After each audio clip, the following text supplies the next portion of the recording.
Team তো আমি Brazil, হ্যাঁ ছোটোবেলার থেকেই ব্রাজিল হচ্ছে আমার ফেভারিট টিম। বাট হয় কি অনেক সময় প্লেয়ার, তো এইবার ডেফিনেটলি চোখ বন্ধ করে আমার ফেভারিট প্লেয়ার ছিল মেসি। কাজে যখন ব্রাজিল নাই তখন অবশ্যই আর্জেন্টিনাকে সাপোর্ট করেছে because of Messi.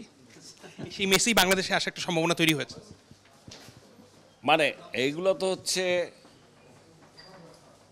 Too early two comment বলা, তবে ওরা যা বলছে তাতে মনে হচ্ছে যে আসার সম্ভাবনা তো ডেফিনেটলি আছে। কয়েক হাজার কিলোমিটার দূরের দেশ, তবে আর্জেন্টিনার সাথে বাংলাদেশের সম্পর্কটা অত্যন্ত নিবিড়। কারণটা ফুটবল, বেড়েছে আন্তরিকতা। ম্যারাডোনা থেকে মেসি বাংলার ফ্যানদের স্বপ্ন সারথি। খুব কাছ থেকে আবারও মেসিকে দেখার সুযোগ তৈরি হচ্ছে এবার। আগে দেখি প্রপোজালটা কি দেয়, যখন প্রপোজালটা না দেখা পর্যন্ত আসলে বুঝতে পারছি না যে কি চাচ্ছে ওরা, এক্স্যাক্টলি কি হতে যাচ্ছে। তবে আমি যেটা বললাম যে যদি এটাকে গ্র্যান্ড কিছু করতে চায় বা মোর ইন্টারেস্টিং এনজয়েবল কিছু করতে চায়, এন্টারটেইনিং করতে চায়, সেই জন্য আমরা এই মন্ত্রণালয় থেকে আমরা রাজি আছি টু গিভ ফুল সাপোর্ট। গেল বছর দুই দেশের মধ্যে খেলাধুলার উন্নয়নে একটা সমঝোতার স্বাক্ষর হয়েছিল বটে, তবে দেখা যায়নি কোনো কার্যক্রম। তবে এবার দেয়া হচ্ছে গুরুত্ব।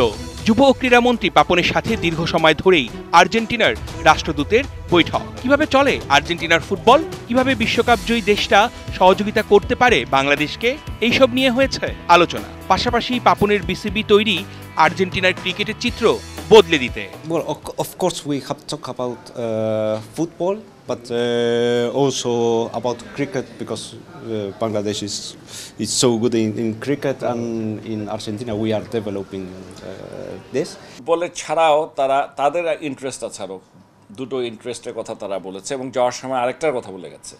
সো বেসিক্যালি আরও তিনটা, একটা হচ্ছে ক্রিকেট, এর বাইরে ছিল একটা হচ্ছে হকি এবং কাবাডি। সো ক্রিকেটেরটা যেটা আমরা ইনস্ট্যান্টলি বলে দিয়েছি যে হ্যাঁ ফাইন, ক্রিকেটে যা যা লাগে আমরা তাদেরকে সাপোর্ট দিতে পারবো।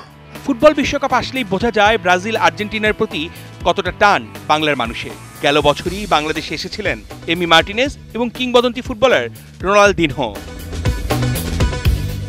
সঠিক পরিকল্পনা না থাকার কারণে তারা দেখতেই পারেননি বাংলার মানুষের ফুটবল উন্মাদনা। তবে এবার এমনটা হবে না। এমি মার্টিনেজটা প্রথম বাংলাদেশে এক্সপোজার ছিল, আমি ঠিক অতখানি আমি বাংলাদেশ মার্কেটটা জানতাম না, শিখে ভুল থেকেই শিখছি, তাই বলে ভুলের কখনো অজুহাত দেবো না, ভুল ছিল।